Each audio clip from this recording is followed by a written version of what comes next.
পৌরসভার সাথে আলাপ করে আপনারা যার যে ময়লা পানিটা যদি নিজেদের মধ্যে রাখেন, যেভাবে আমার বাসায় আমি রাখি, আমি তো আমার বাসার ময়লা নদীতে ফেলি না।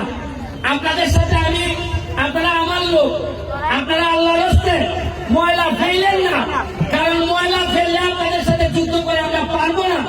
কিন্তু আমি আল্লাহর হস্তে আপনাদের কাছে চাই, বৃহত্তর স্বার্থে, সোনারগাঁয়ের স্বার্থে আর ময়লা ফেললেন না। ময়লা পরিষ্কার করতে 40 বছর লাগছে, আপনাদের সহযোগিতা আমি চাই। আমি সরকারের